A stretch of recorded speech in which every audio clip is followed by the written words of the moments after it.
So we're doing project risk management. To begin with, we're going to do 3 things. One, we're going to begin with an introduction.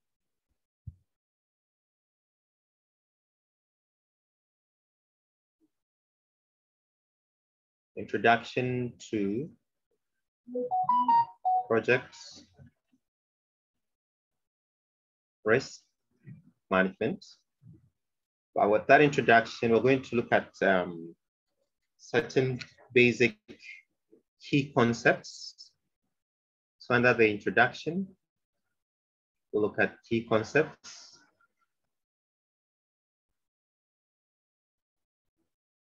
Key concepts for project risk management. And these key concepts will include certain definitions. Then other than the introduction, we'll look at the processes. Okay, so basically, let's say 2. We'll look at the processes. So let's begin with the key concepts. And some of the words we are going to encounter in this lesson will include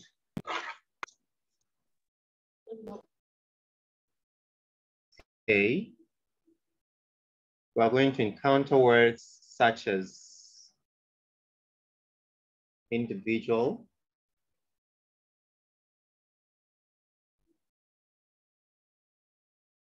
project risk,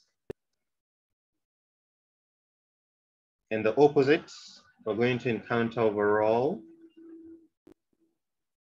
project risk.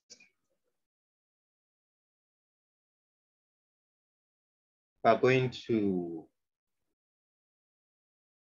look at positive,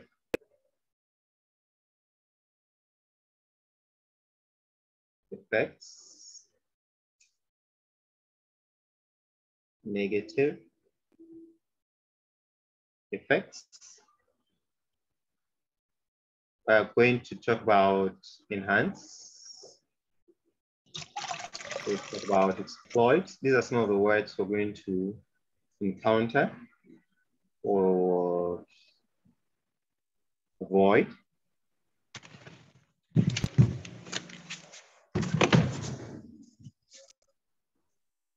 See, mitigate.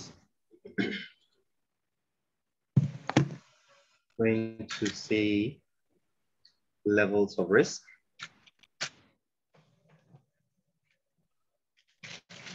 We're also going to talk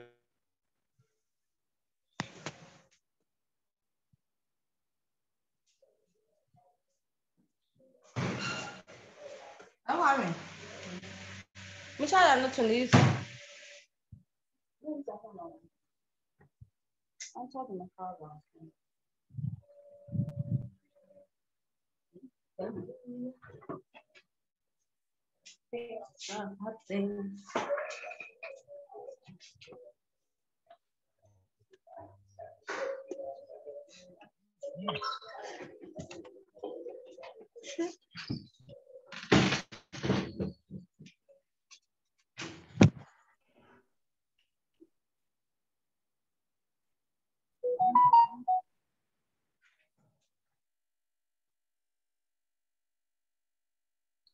Well, we're also going to see non-event risk.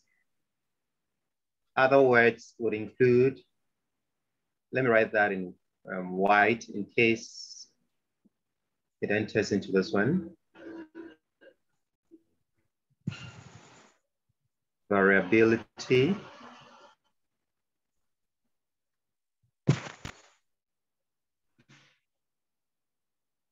Risk. Ambiguity.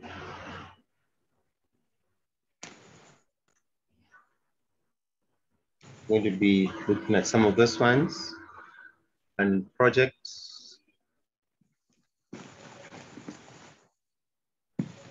Resilience.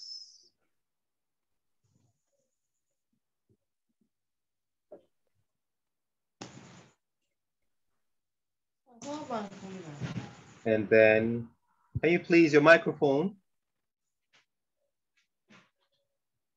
Integrated risk. Management. So these are some of the words we're going to encounter.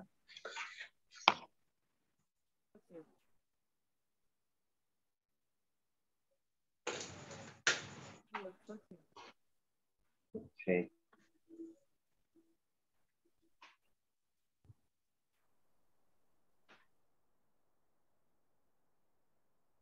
Okay. And then let's look at the key concepts to begin with.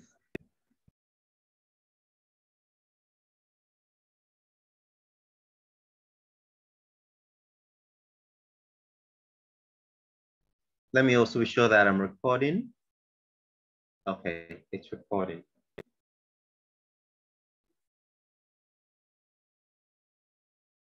So with the key concepts, let's begin by looking at the various levels of risk, right? So let's begin with the levels of risk.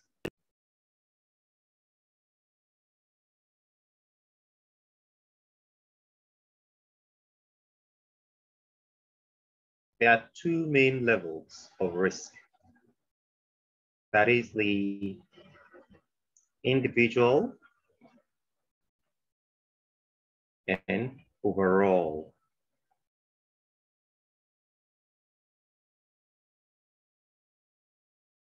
Then we'll tell the difference. Basically, how do we tell the difference? There are two main ways to tell the difference between individual risk and overall risk.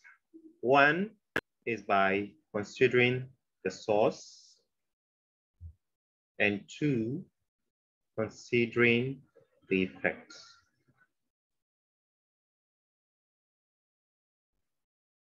With respect to source, right?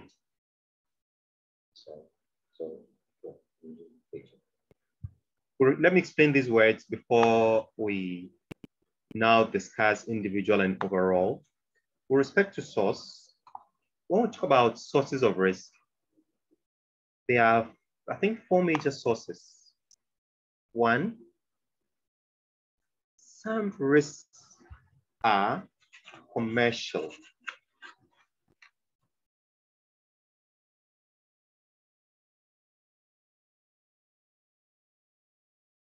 Some risks are from management.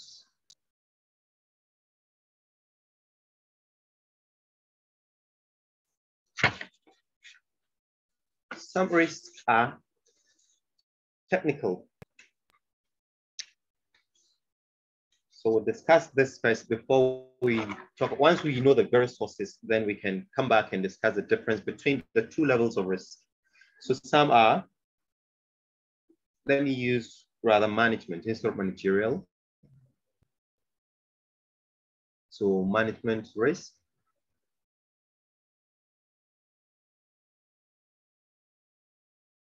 Three, technical.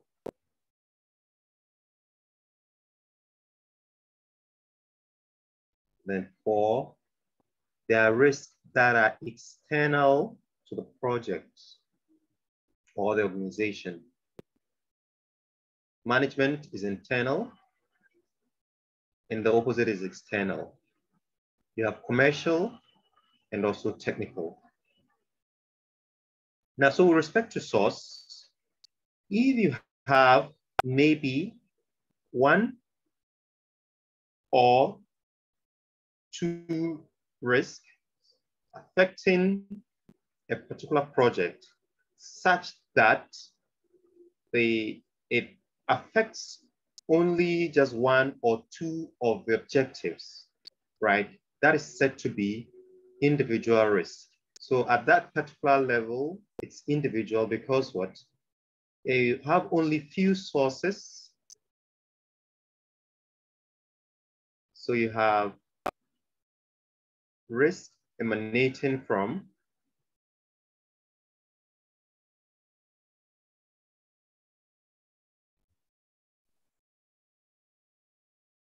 from a few sources, say one or two sources. It just be just one source, but that one source affects in. Hello, can you hear me? Someone is calling Fortune. Yes, please. Yes. Risk emanating from a few sources. Before you wrote that, you were talking, but I think your line went off, and I didn't hear what you said before writing this. Okay, I'll say that again. Good. So I was mentioning that with respect to sources,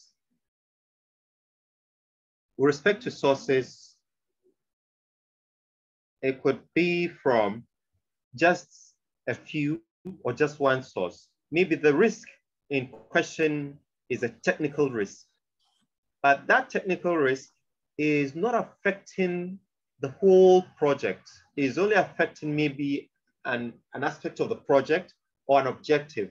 Remember, for every project, you need to have objectives. Whether a construction project, whether a banking project, whether an IT project, you need to set out your objectives. Like the theory and practice you're doing, I'm sure you have your objectives. You've spelled out your objectives from the topic you've brought out. Maybe by the end of this project, we need to achieve this, and that. So you've stated your objectives. So assuming there is a risk event, and that risk event, you're able to identify the source, say, assuming it's a technical source, right? But it doesn't affect the whole project, only one or two of the objectives you've set for the project. In that case, that level of risk is said to be individual because of the source. But with respect to overall, the source of risk might be a combination of commercial, management, technical, external, and even individual.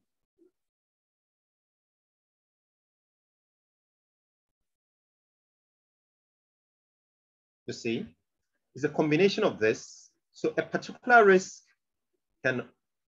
may occur, but we try to trace the source of that risk. You see that that risk is actually emanating from a number of sources.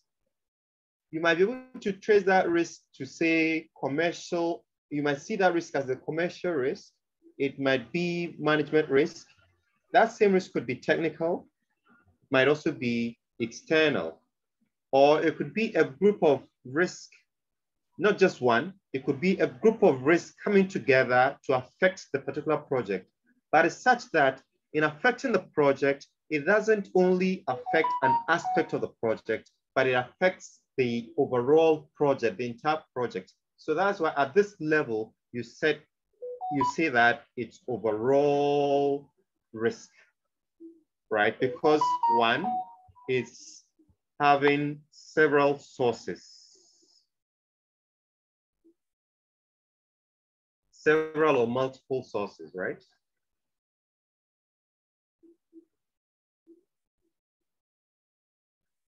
That's it.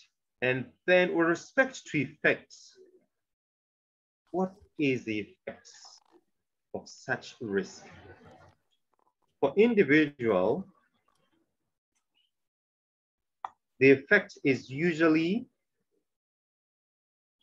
affects only an aspect of the project. But here, it affects the entire project. In terms of objectives, you can say that this one affects only a few objectives. So affects a few objectives. either one or two objectives. But with this particular overall, it affects the entire project. In fact, this might lead to termination of the project. For instance, assuming it's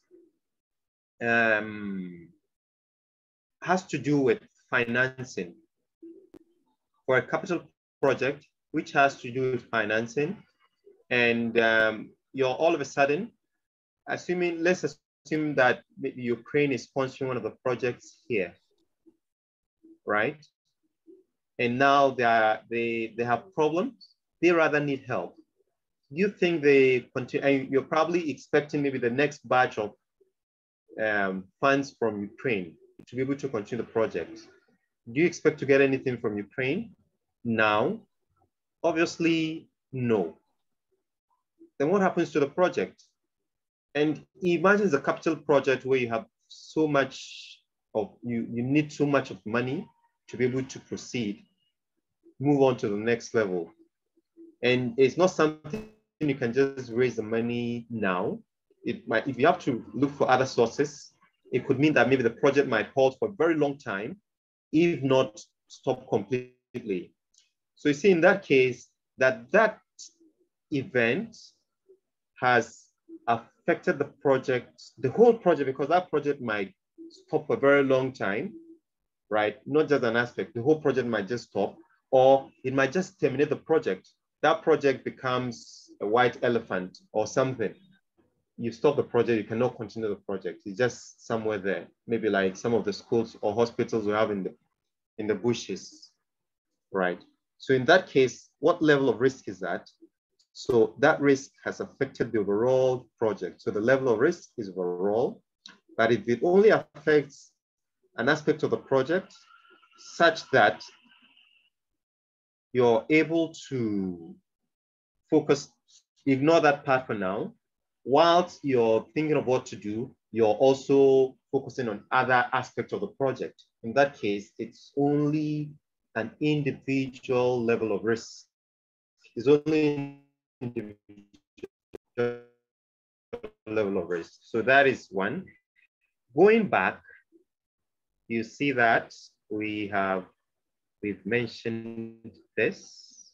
Now, how do we mention positive and negative? So let's proceed to, we've seen these differences. Take note that risk, not all risks are negative, not all risks are positive. So risk can be positive or negative. So risk can be positive, it's always not bad. Risk can also be negative. But as a project manager, when risk is positive, what do you do? Two things. When risk is negative, what do you do? Two things. Is either, if it's positive, you are looking at taking advantage. So taking advantage, the better word for taking advantage is to what? Exploit. You exploit the risk. So you take advantage and you begin to brag about it, right? And then is either you exploit or you enhance it. It's good. This risk is actually good. In the end, it's going to be to our favor. So let's make it prominent. Let's enhance it so that we get more benefit out of this risk, right? If it's negative, as a project manager, it's either you avoid the risk completely, or if it's such that you cannot avoid the risk, what do? You just have to embrace it. And then you think of a way of rather reducing the effect. The effect obviously is negative, but you can work towards reducing the effect. For instance, HIV, you manage it, right? At the beginning, you can avoid it, but if you have it, you can't avoid it, you rather manage. So in that case, you think of how to reduce the negative effect, and that is mitigation, right? So we mitigate. So we've mentioned that risk has two positive effect and negative effect. And if it's positive, we enhance or exploit. If it's negative, we either avoid or mitigate. It's good to avoid, but if in attempt to avoid, there's nothing you can do about it, it has happened, all you need to do is to reduce the effect. Before this avoidance is before it happens, you suspect it's going to happen, right? So you try everything possible to make sure you avoid it. But if it's happened, there's nothing you can do about it. What do? You think of a way, and it's negative. All you need to do is to think of a way of reducing the effects on the project.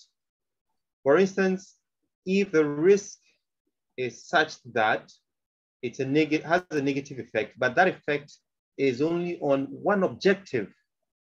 But if not properly managed, it can spill over to affecting all the other objectives. Assuming you have four or five objectives, and a particular risk event is affecting just one objective, but if not properly managed, right, might escalate to affect other ones.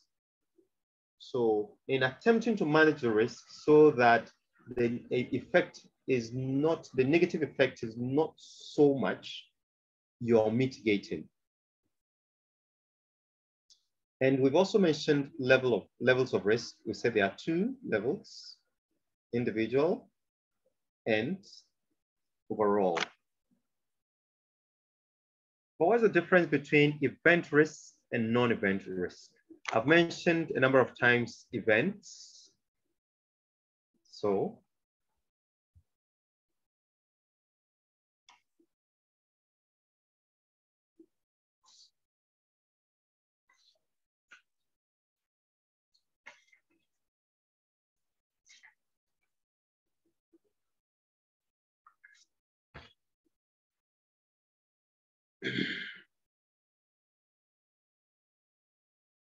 now, for those of you who have printed out your Pinbook, the 6th edition, right? I think there's a 7th edition, but those who have, you may not get the 7th edition now to download. So those of you who have downloaded the 6th edition, if you make reference to page 398, it talks about trends and emergent practices in project risk management. There, the trends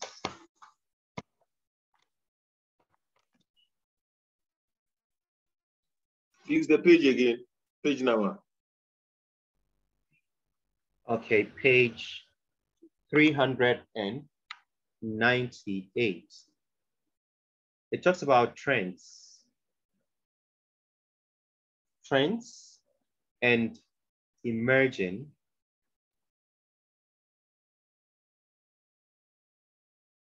practices in project risk management. It explains the fact that project risk management now is broadening. And it's broadening to ensure that all types of risk are considered. And that project risks are understood in wider contexts. So, and trends and emergent practices for project risk management include, but not limited to,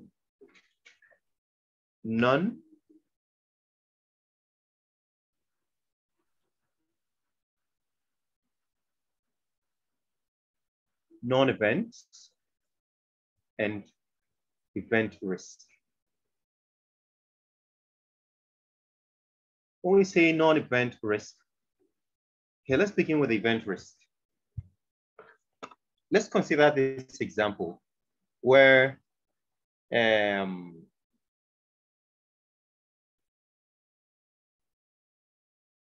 key seller goes out of business during the project, or a supplier stops producing. Your major supplier you're relying on has stopped producing. I want to use Ukraine again as an example. Let's assume you are importing from Ukraine some of your materials for the project, assuming you're doing a hard project, or it's a hard infrastructure. Say you're building certain infrastructure, but you're taking raw materials from Ukraine, for instance, and now there's a problem. You can no longer bring this material. Now, what kind of risk is that? This risk is as a result of a certain event that has occurred in Ukraine, right? So such risk can be considered event risk because it's as a result of certain event that has occurred. And in most cases, such events are outside your control. Another example is when, for instance, assuming your client, the sponsor, dies, for instance. In this case, we're referring to the one who is paying you to manage the project. You are the project manager. The one paying you to manage the project, the one who is sponsoring the project, right? The one who is financing the project dies. What happens? Such risk is referred to as an event risk because that's a result of an event that has occurred, which in most cases is beyond your control. Now, when some of the banks folded up, I'm sure some people had taken money or were getting ready to take loans from those banks, and they were sure that they were going to get the loan to start a particular project, right? Or probably they've started the project already, and all of a sudden, the banks collapse. It means, and you're expecting the second batch of funds from the bank to be able to continue the project. Let's assume you're one of those building hostels, private hostels at the University of Ghana. It's quite huge. And you're relying not just on equity, but debt to finance the project. And the bank that is actually giving you money to, right? Now that bank has collapsed. What happens? That might even end up terminating the whole project. You may not be able to get funds to continue that project. You get it? So in that case, that is an event risk. Fortune, can you go over the non-event risk? No, I've not mentioned that yet. I've not started that. I'm only talking about event now. Yes. So that is event because then can you go over the events because I wasn't getting it well. Yeah, I was mentioning that I was giving examples of maybe certain events that happen and how they affect the project, right? For instance, assuming you are expecting certain machinery or certain product from Ukraine to be able to embark on a certain project, or you started the project up to some point, but you're expecting your raw material from Ukraine, and now there's a problem such that you can no longer get it. That's a risk, right? And such risk. So Fortune, you mean that event risks are unforeseen circumstances that affect a project? Yes, when you say unforeseen, right? Most of the risk may be unforeseen, but any event that occurs within the project's life cycle as a result of an event happening, right? In some of the risks are not related to events, right? Okay, maybe I should give an example of the non-event, then we can now appreciate the event. Let's assume that you started a project. Let me use exams. You're writing exams. You've been given options. There are 6 questions. Answer any 4. Okay, you went through, you've done question 1. You picked question 2, you're able to do it. Then you skipped question 3 and went to question 4. You started solving question 4 because you thought you could easily solve. In fact, you knew everything you needed to write, but probably you didn't write them down. And because you're writing under pressure, you ended up forgetting some of the things you're supposed to write. So you've done maybe 4A, 4B, then the 4C, you don't have any idea. You don't even know what to write. And maybe there's another 4D, no idea. You don't know what to write. What happens? What are you going to do?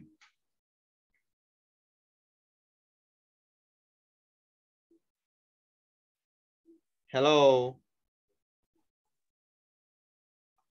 Are you there? I want to show you there. Okay, yeah, great. So in such case, what happens? You're writing. You knew that you could solve it, but you started, got to some point, you got stuck. You're lost of ideas. You can't write. And because of that, you're now considering canceling that question you've started and maybe looking at another question because you have other options. What it means that look at that particular question as a project. It happens in real life too, when you're embarking on a project. You can get to a certain point and realize that no, technically, you're lost of ideas, right? You may not be able to continue the project because you can't do certain things. And that is an example of a non-event risk. It's not an event that has occurred. You can't recount anything happening. Nothing has happened. There's no change in price of material, right? But there's a technical problem. And that technical problem is not an event, right? It could be that you've got to a certain point where you lack expertise, but you didn't foresee that it's going to happen like that. Or maybe let's assume you're constructing a bridge somewhere and you've done all your ground investigations, but you didn't know that probably that place was used as a mine before, right? And you're excavating, all of a sudden you realize that there's a very deep hole. There's a very deep hole beyond a certain point that no structure can stand on without settling, right? And now you're lost of ideas. That would mean extra costs. And so when it happens like that, when it has to do with requiring technical solutions, no event has occurred. There's no heavy rain. You didn't lose anything. There is no hike in prices, right? Nothing like that. That is a non-event risk. Now, it could also happen that maybe the regulatory body, let's assume Bank of Ghana, for instance, assuming you're embarking on a certain banking project, and all of a sudden Bank of Ghana comes out with a new regulation, and such that this new Bank of Ghana regulation is going to affect the project badly. We don't see that as an event. It's a non-event, but then that is affecting your project. So you can also see that as a non-event risk. But then there are 2 types of non-event risk. One is variability.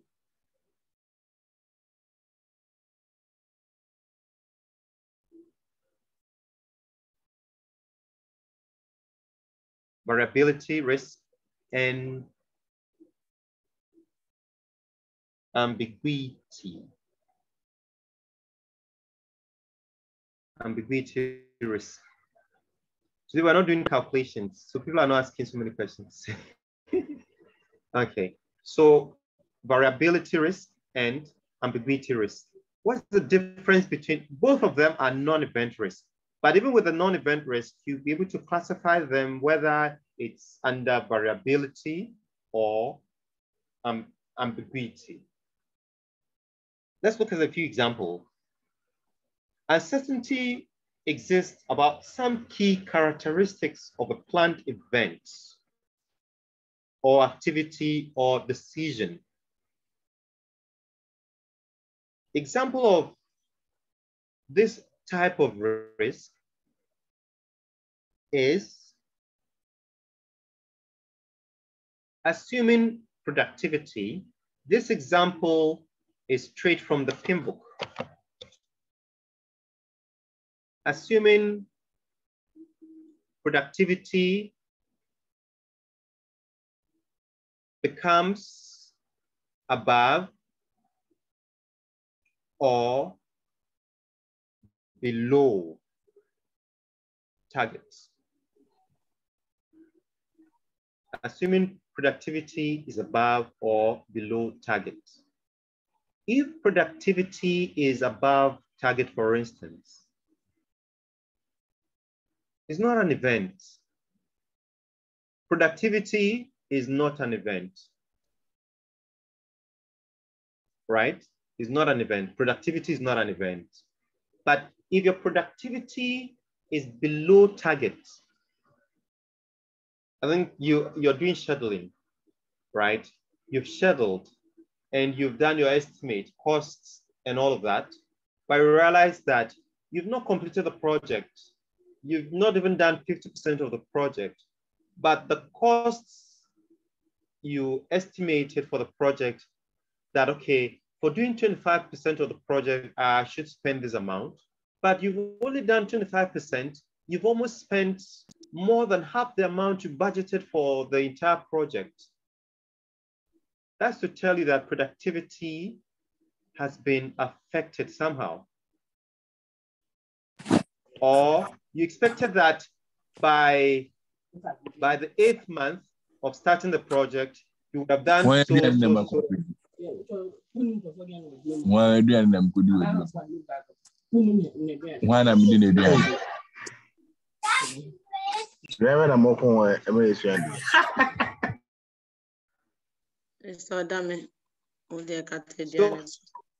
So you're expecting that by so time, maybe by 8th month into the project, you would have completed this, this, and that. But check in, you've not been able to complete that. Don't you think that is a risk? Something is happening. That is a risk. It means in terms of productivity, you're not productive enough. But that productivity is not an event. It's a non-event. But if productivity-wise, you're beyond your targets. In fact, you're doing better than you had expected. That is positive. So if it's above, it's positive. So in that case, you would think of what? If it's above, it's positive. If it's below, it's negative. So at this stage, you begin to think, okay, what do we do? What do we do? What do we do? What do we do? In fact, let's exploit or enhance it. But if it's below, you'll be thinking of, wow, avoidance or mitigation. But now it has happened. So you'll not even be thinking of avoiding, you'll rather be thinking of mitigation because your productivity already is below your targets. So such example with respect to productivity, which is not an event, is the variability. Variability is referring to change in terms of expectation. What I was expecting, that is not what I'm getting. There's a change in my expectation. Compared to my expectation, there's a change. That is a risk. Such risk that can be related towards change. whether meeting a target or not meeting a target, is said to be a non-event risk. But that non-event risk is a variability non-event risk. We can cite some other example. Assuming that you're building, right, and you're constructing a road, and you're not constructing flexible pavements, right? You're not using asphalt and all of that, rather you're doing concrete. Then you've done the road from a point to a certain point. In fact, you spent almost a quarter of your resources in doing it. But after testing it, we realize that no, what you've done is actually below standard. And you're not able to detect this from the initial stage. What risk is that? That risk is a non-event risk, right? It's a non-event risk. There's no event that has occurred, but it's just that this is in relation to what? Error. You've made an error. You notice that there's an error. This error is not an accident, but it's with respect to the quality of what you're delivering. So that also is a risk. And that risk is what? Variability in terms of errors. Right.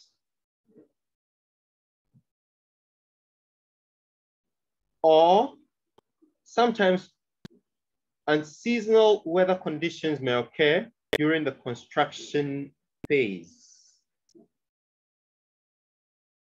But what about ambiguity risk?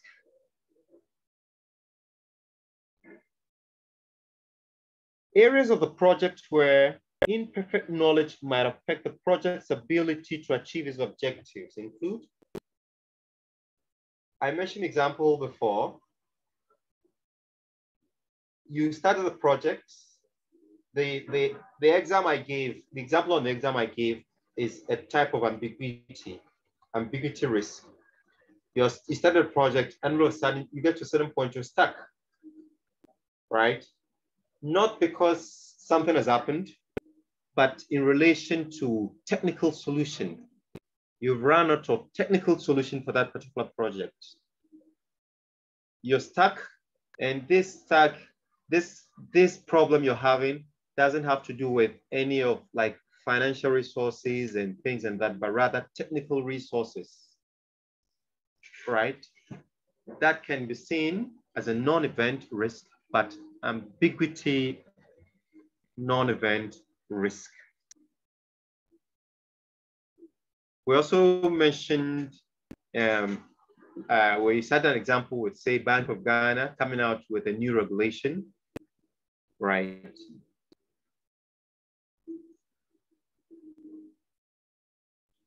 And inherent systemic complexity in the project. So all of these are examples of non-event risk. We've seen that they are actually variability and ambiguity non-event risks. So let's go back and check.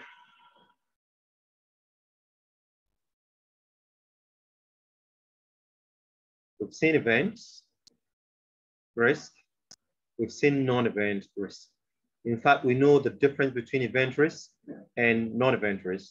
We've seen variability, ambiguity. What about project resilience? Project resilience will lead us to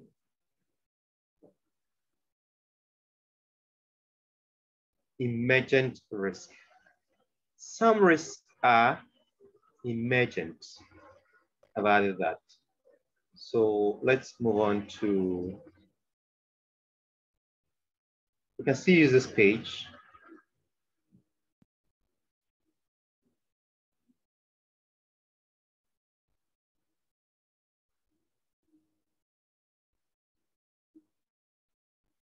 When is a risk said to be an emergent risk.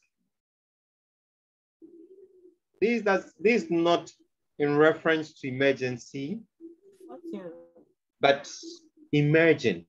It has just emerged. Hello? Please, yes, please. Can you go over the ambiguity risk? Okay. Ambiguity risk.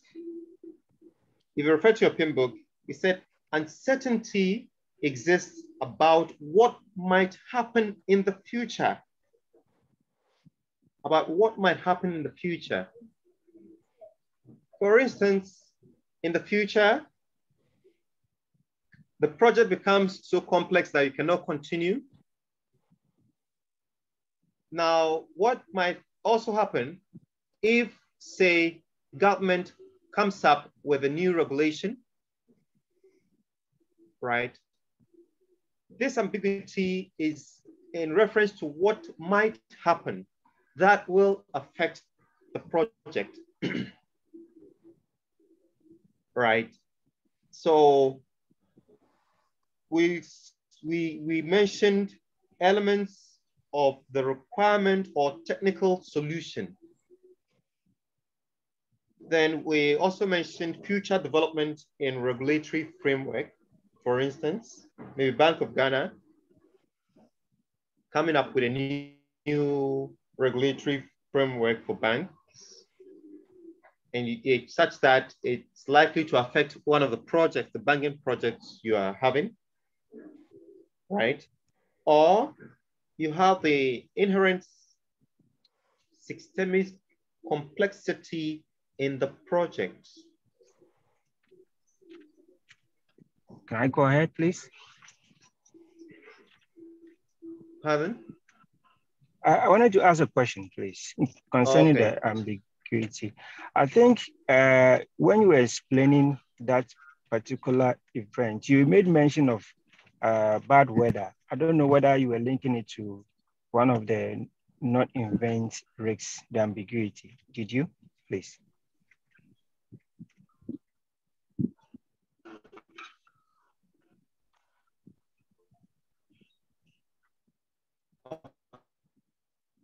Okay. So,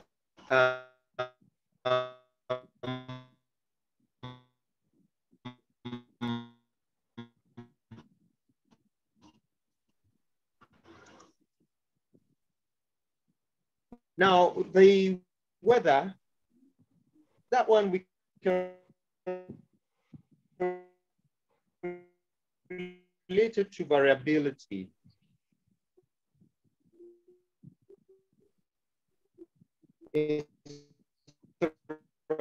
Ambiguity.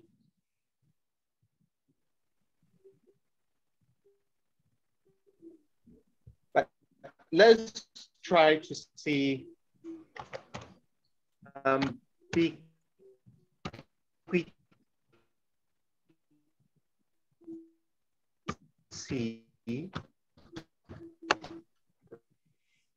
risk.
Okay.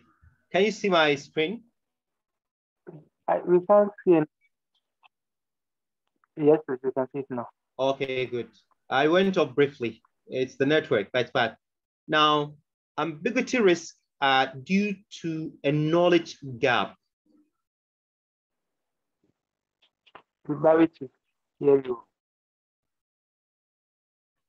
Evan? You can see that.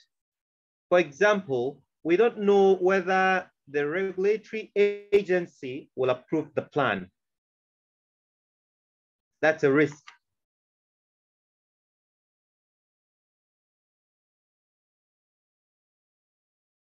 Right? Such risk is ambiguity risk, and it's due to a knowledge gap. Here you don't know. You have a plan, right? You have a plan that you probably need to submit. Before you be able to proceed with the project, that plan has to be approved. If the plan is not approved by the agency in charge, it means you cannot go on with the project.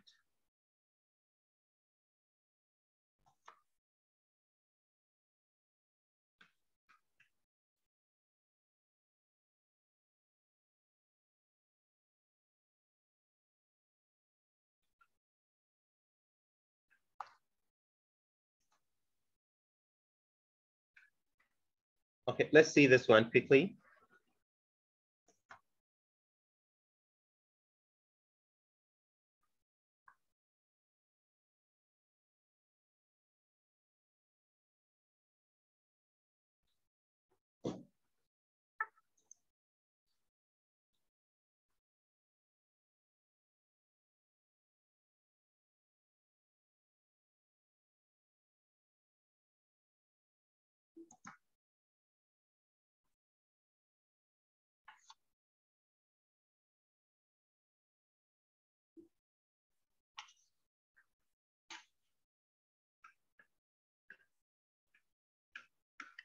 Okay, ambiguity is also here, but I like the first one we saw was that, okay, I think all of what we've mentioned, you can see them here.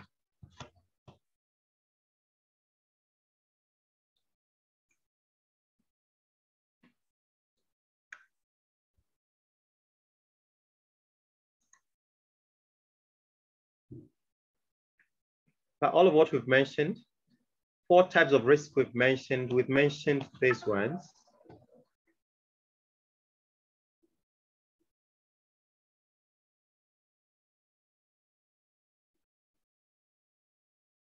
Ambiguity. In fact, let me share this link with you. I'm putting it on the main page so that you can read through.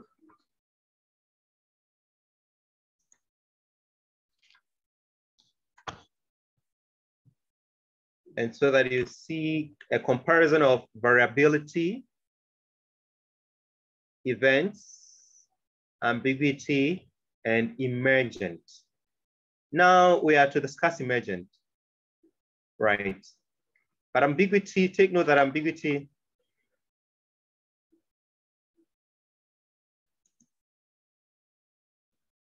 and variability, we mentioned that they are a type of non-event. So this is events, but this and that are non-events. But there's also another one, emergent, which is what we want to look at now.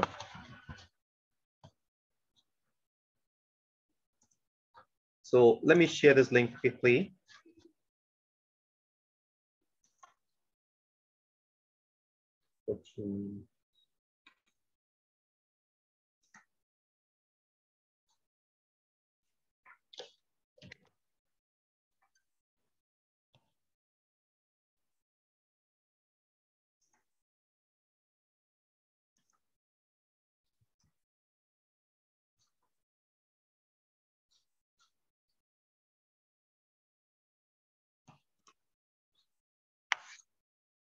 Okay, there are certain risks with the emergent risk. These are risks you do not or are not able to recognize until they happen.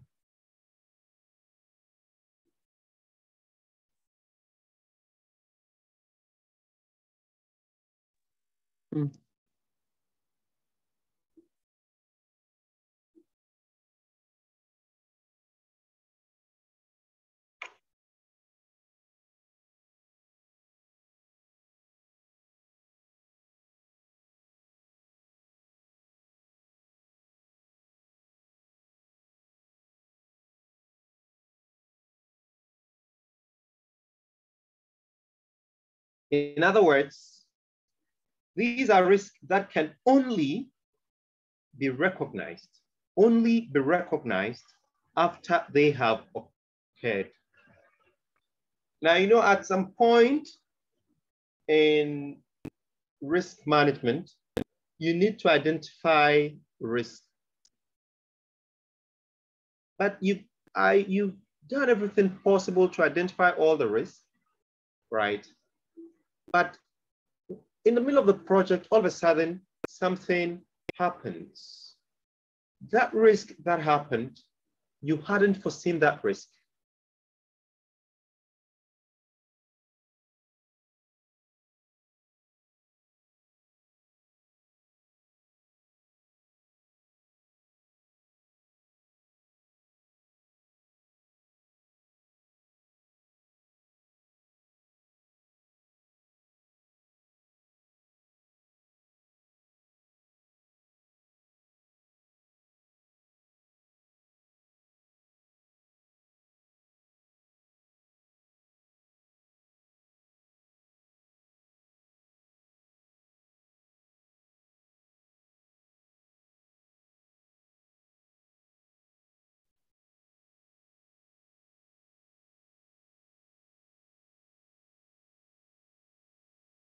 Such risk, sorry, my network went off.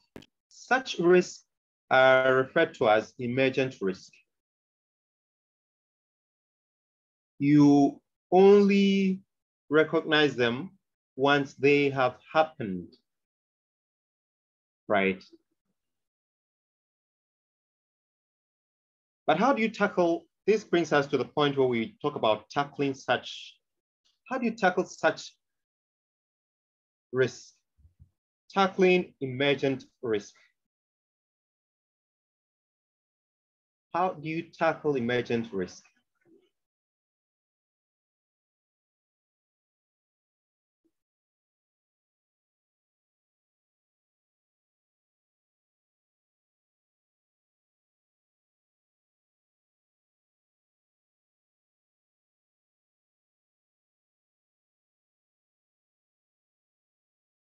Risk you've not planned for, but you're not expecting that it was going to be part of your risk.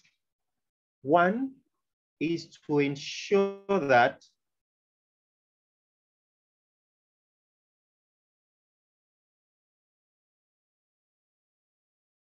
there is a right level of budget and schedule.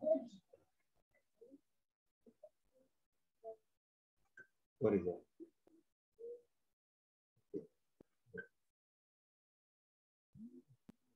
Ensure that there is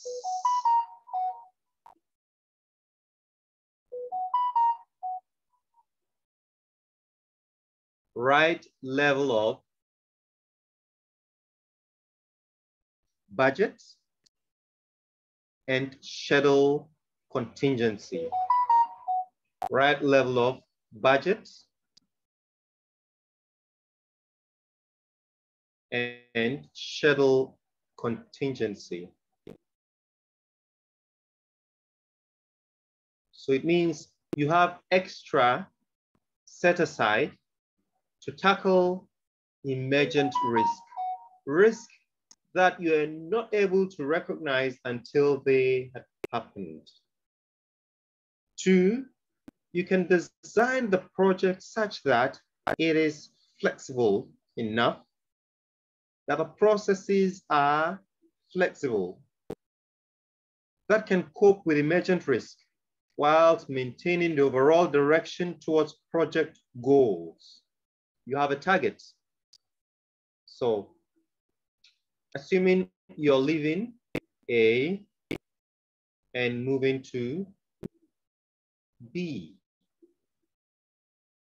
and go this way. What if you cannot pass here? There's an obstacle, which, assuming you've been driving, you're a driver, you drive from Accra to Kumasi, but you're not aware that somewhere along the route, there's a ditch that has been created recently, and there are people working, there are workers on it. And all of a sudden you get here. What do? You see, because you've used this road for some time, you've used this road for a very long time, nothing like this has ever occurred, right? But now it's occurring. You didn't see it coming. You're not expecting it, right? Such risk is emergent. In this case, what do? You just have to look for alternative. Look for alternative routes somewhere, probably if there is, but the target should be that you're still going to point B. So design your project such that the processes you are applying to achieving your objectives are quite flexible, but having in mind that you still working towards achieving the main objectives, right? That is 2. So the second one is flexible process.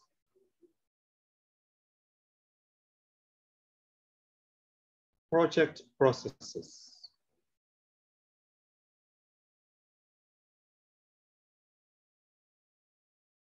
But 3, you can actually make use of your project team, right?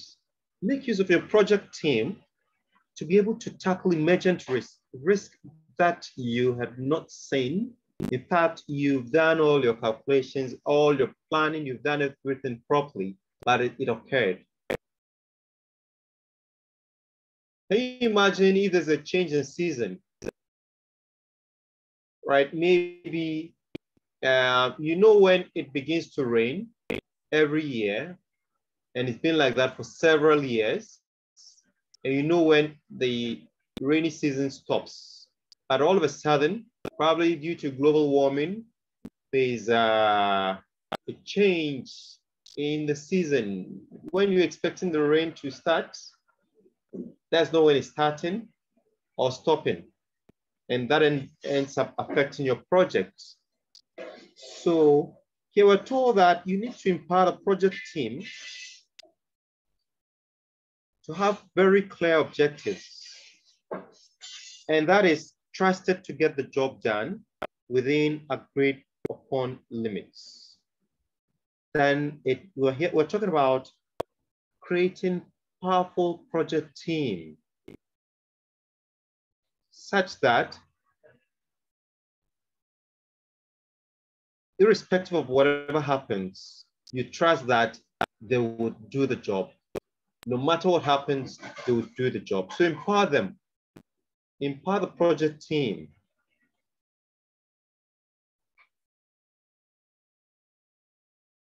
To be able to do the project, no matter what happens. Or you can also consider, because with this emergent risk, if it is such that the effect is maybe negative, right? And it's something you hadn't foreseen, you hadn't planned for, but you've created enough budget and schedule. But some of them, irrespective of the budget or schedule you've created, it's your ability to see it happening early enough, or is your ability to be able to detect that this thing is about to happen. There's some of the emergent risk is not about your resources, but your ability to detect it early enough. So Now you should have frequent reviews. Remember, at some point, one of the processes is to be monitoring. You should be able to monitor and monitor well, such that you can detect the warning signs that this is about to happen and you hadn't foreseen that it was going to happen. So look out for warning signs. And how do you do that? By frequently reviewing your early warning signs. Frequently reviewing.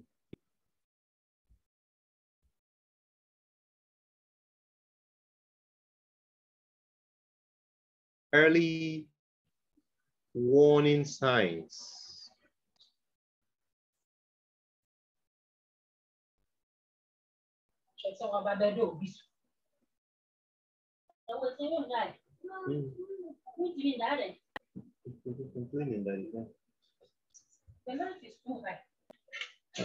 Okay.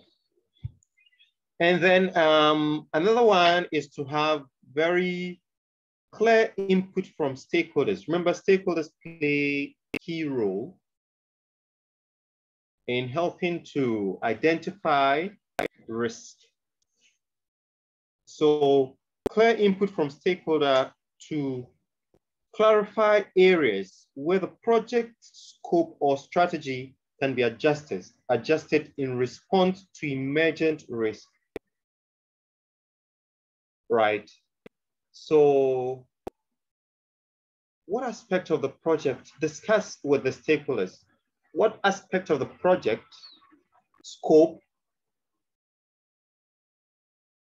or strategy can be adjusted in case of emergent risk that you hadn't foreseen, you were not able to identify, right?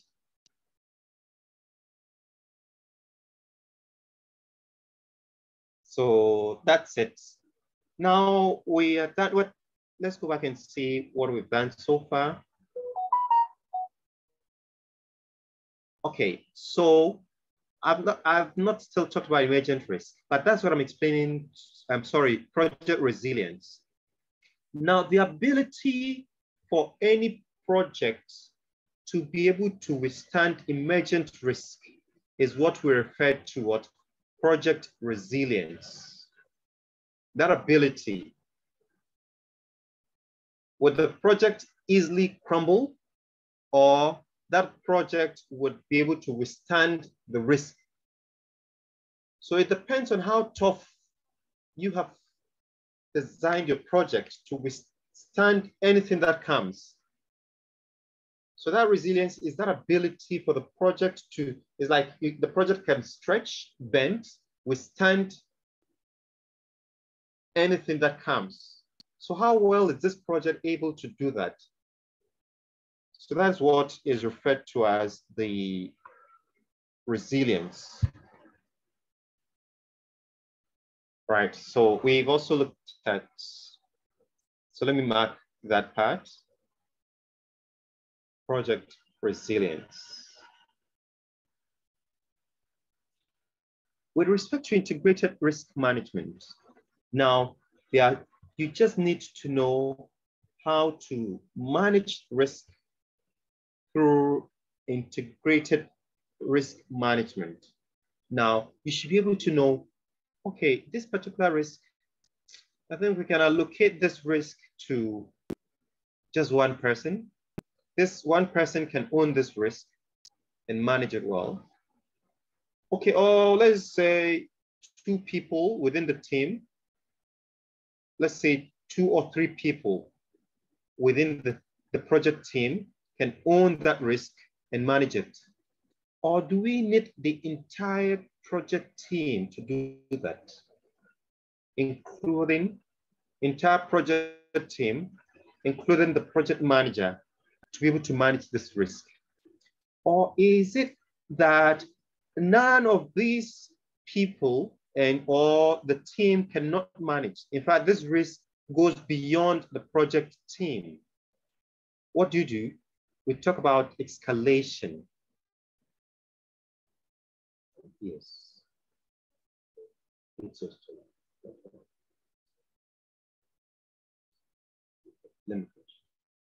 Right? So there's a need to escalate the risk. By escalating the risk, you now look for who would help beyond the project management team. So it could be move on to the maybe the general manager, the CEO, and other. Imagine the risk is with respect to funding. Funding is no longer forthcoming. Do you expect the project manager to be able to handle that risk? No. In this case, that risk can be escalated, and then just beyond the project management team, now the client has to now take that risk, own that risk, and see how you can get extra funding to be able to complete the project. By doing all of this thing, you are practicing what we refer to as integrated risk management. But let's quickly, what am I holding?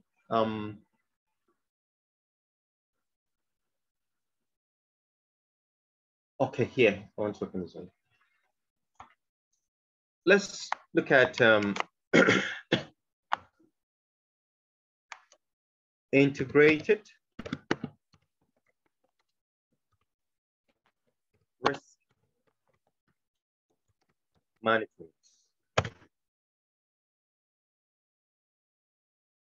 Integrated risk management is a set of practices and processes supported by risk-aware culture and enabling technologies that improve decision-making and performance through integrated view of how well an organization manages its unique set of risks. So how well an organization manages. So now it goes beyond just the project management, but it looks at how the organization itself. Right. Okay, so let's go back to our board.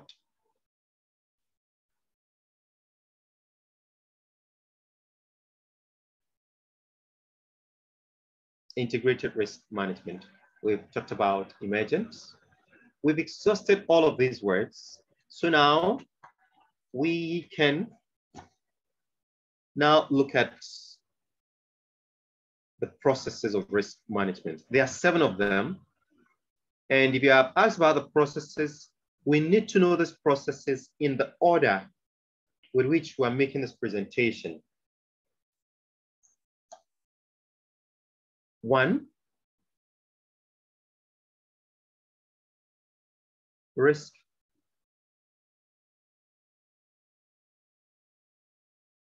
management processes. There are actually 7 processes, right?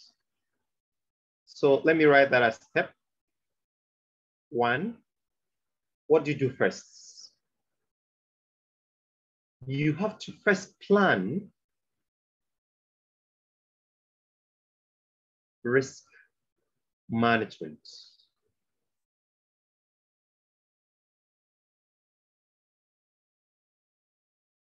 Before you identify risk. So you have to first plan. Once you plan, you can now move on to identify risks. Don't begin to identify risk before planning on how to manage the risk. So generally, plan risk management before you identify. Once you've identified, what do? You now talk about analysis. Analyze the risk you have identified. So perform risk analysis. Perform risk analysis.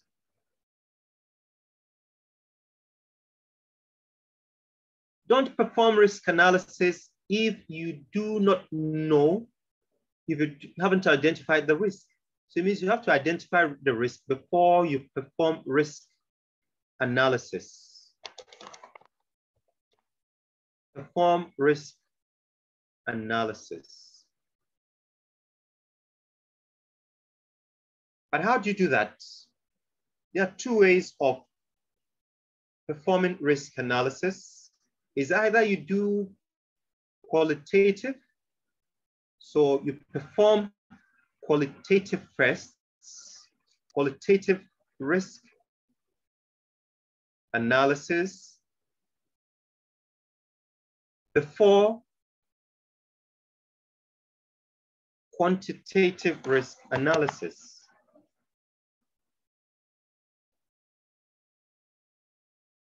Later on, we'll see how to do qualitative risk analysis and how to do quantitative risk analysis.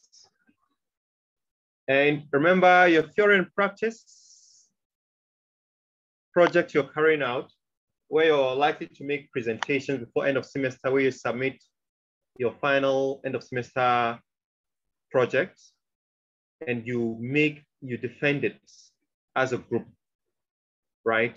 You'll be dealing with risk and you'll be required to analyze your risk, better analyze the risk, doing qualitative and quantitative risk analysis. So let's say this is number 3, right?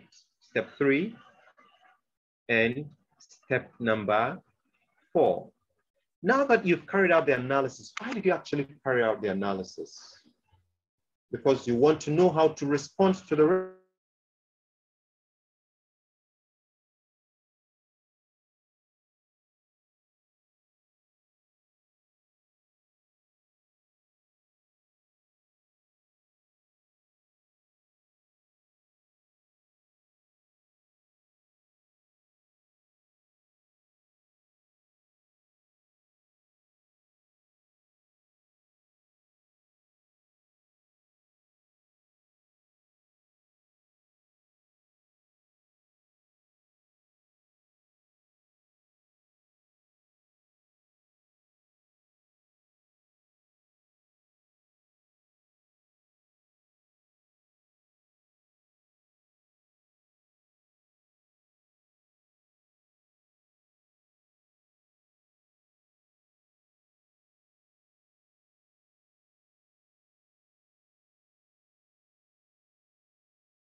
Okay, sorry.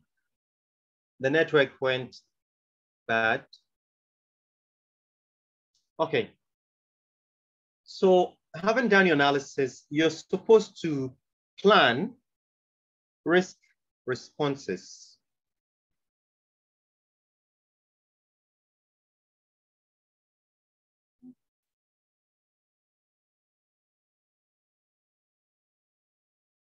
Why do you plan? Because you want to implement. So plan, yes. Please, the qualitative and the quantitative, are they supposed to be under the performing risk analysis, or they are part of the risk management processes? They are part of the plan. So we have one, plan risk management, identify risk management, The third one is perform qualitative risk analysis. Fourth one is perform quantitative risk analysis. But because they are all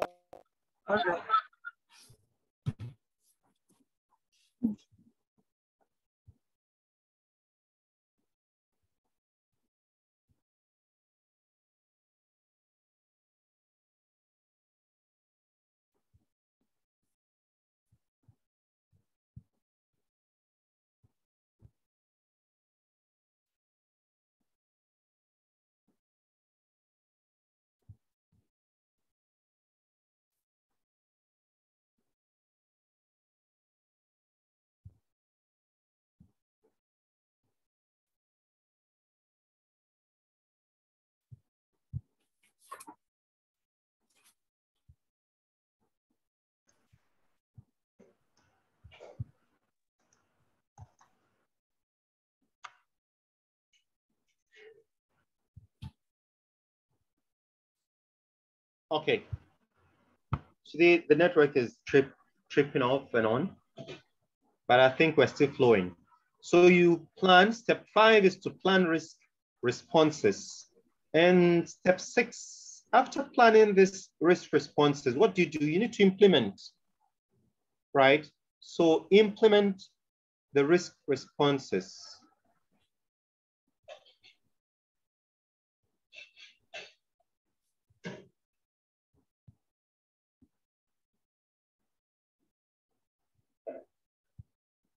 Then once you've implemented, what do? All you need to do now is to monitor.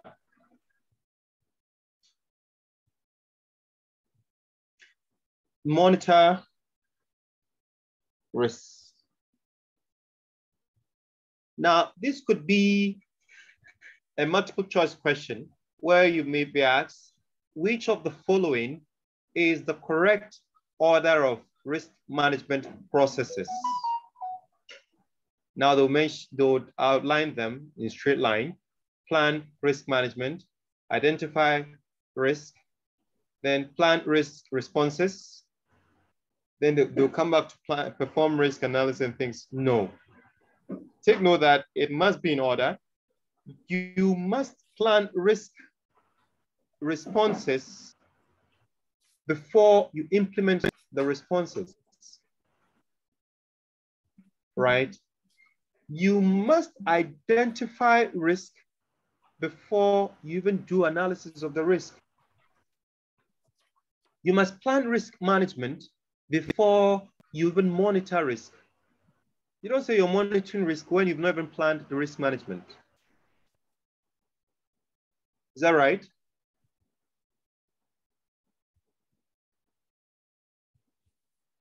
If you can hear me, say yeah. Yeah. Yeah. All right, good. Yeah, Now, yeah. all of these Just that we are feeling sleepy. Okay. Oh, today, let's reach 10. Oh, Now, yeah, for that one. for all of these processes, in discussing them, we need to look at 3 things. 1, what we need. So we need to look at the inputs.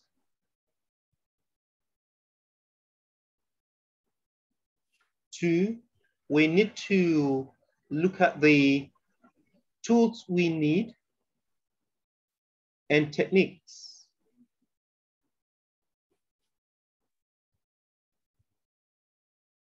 And then our outcome. For instance, when performing quantitative risk analysis, what do you expect to show for it?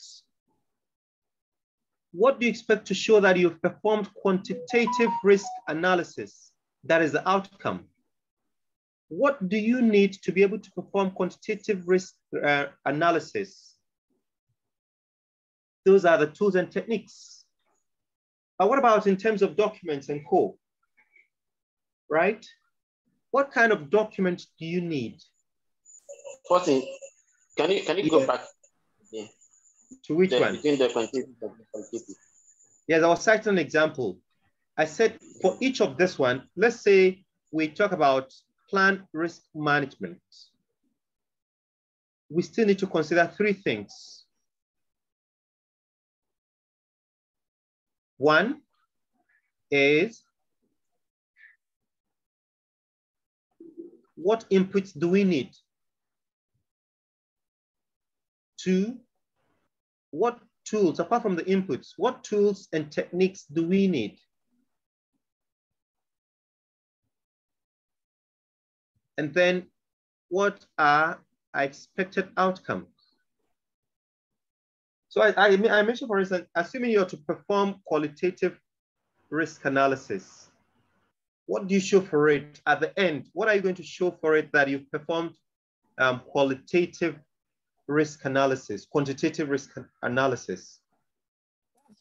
That is the outcome. So we're going to pick them one after the other and discuss this. For instance, we'll pick, let's say we pick plan risk management.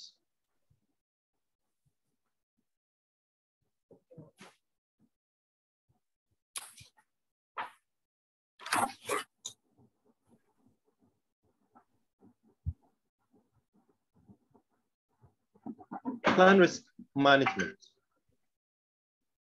And the plan risk management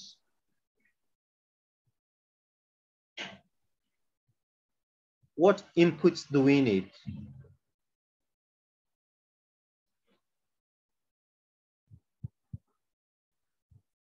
We need a project charter.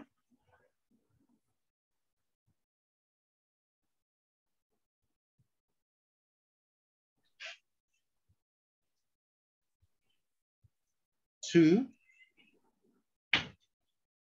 we need a project management plan.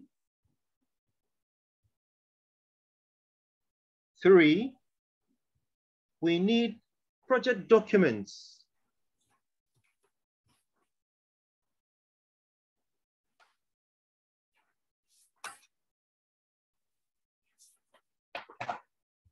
Right. We also need the enterprise environmental factors.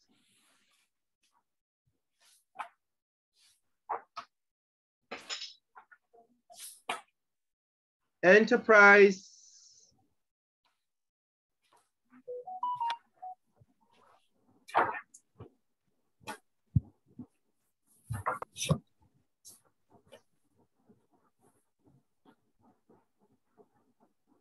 factors. Then we need organizational process assets.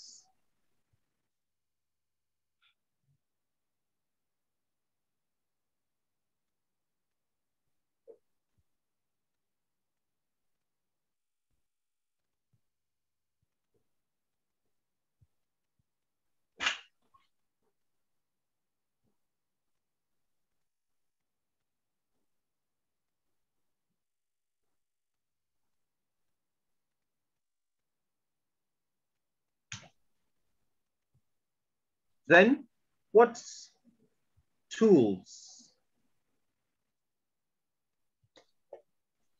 and techniques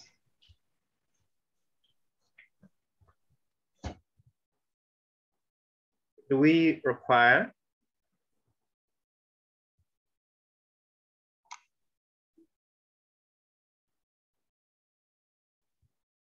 You need, obviously, you need certain, to be able to do your risk, to plan risk, you'd need one, expert judgment.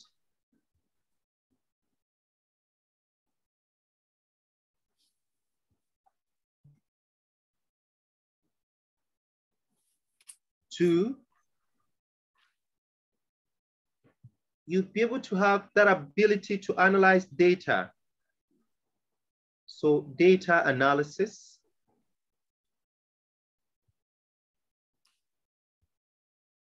So you'll be analyzing data. So that is data analysis. You need expert judgment. You need to analyze data. And then you also need to have meetings. You're planning. Even though you're a project manager, you plan that alone. You need to sit with the project team to plan risk management. So you'll be having a number of meetings.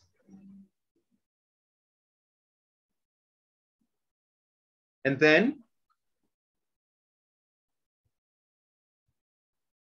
what do you expect at the end of your venture, your planned risk management? What do you have to show? You need to show us a document or something. You need to show us something that points to the fact that you've actually planned risk management. And in the end, remember we're doing risk management, plan risk management. You're planning risk. So what do you show us that you've actually planned? It is the risk management plan. You need to show us the plan. Okay, that this is my plan. This is my risk management plan. I did this when I was planning risk management. That is the outcome. Right. We're going to do this for all the others. But I would advise that we stop here, right? For those that are feeling sleepy. And then in our next meeting, I promised that hello, your microphones. I also promised that I was going to send you something. I'll send you a question, right? But if what do you think about this particular piece? It's good. It's good, okay. And the explanation? Hello, Fortune. Yes, please. Hello, Fortune. Yes. Yeah. Please, what we've done today, is it for project finance or no. project risk management? It's risk management, risk and quality. Okay. Someone is laughing. Okay. So, yes, please. Yes. Please don't forget to solve the finance questions and upload on your YouTube, okay? Please. Okay. So in our next share meeting, with us. Okay, but I ask you to subscribe to my YouTube channel. Some of you haven't. That's why you're not getting some of the things I put there. But like this video, for instance. Yeah, that's what I said. Some. Okay. I can tell. Yeah, for instance, now today we are 30, right? We are 30. Yeah. Before we started, I knew the number of subscribers. If all 30 here should subscribe, then I should be having more than 50 by now. So I can tell that some people here have not. So Paul, I can send you the link later on. You just try again in case you haven't. Okay. But what happens is that anytime I put a video there, you'll be able to see it without me having to send it to you, right? I see. Yeah. So in our next meeting, we'll pick, this is plan risk management. We'll pick the next one, but please try to memorize it, the processes. So we'll pick another one and then we discuss it. So our next meeting is on, what's today's date? Today's Thursday. Yeah. Right? Next Tuesday. Okay, we missed this Tuesday. Right, yeah. So Fortune. Yes, please. We are supposed also to memorize the inputs needed and the tools and techniques. Yes, as much as possible. For at least for the exam, for the sake of the exam. I thought only the processes. So all these things for all 1 to 7. Because sometimes you see, you can have a multiple choice question where they're asking you, which of the following is not common to plant risk management and monetary risk management? Some maybe when we go to monetary risk management, you might see some of the things we've written here, right? So you need to know those that are like common. the 2 set list. Probably might be common. We need to know what those that are common. Okay, all right, better. And also moon die. Is that right? Moon die. There's die. nothing to hit accounts inside, so we to the word small. Okay. So let's settle. Don't worry. Let's hope that things move on fine. If we go at this pace, you wouldn't have any problem. We'll be able to discuss and solve all our questions. Please keep up with the pace. It's good. Yes, we'll do it. And if possible, we can add 1 day to it. That's good. One more day. Okay. So let's move on like this. Okay, thank you. You have the video. Okay. I'll send you the video. But please, in case you've not subscribed to the channel, you can do that. So anytime you're watching the video, you can even see a portion on the screen where you're asked to subscribe. You can just subscribe. It's not a big a difficult task. Thank you. Good night. Okay. Bye. Bye.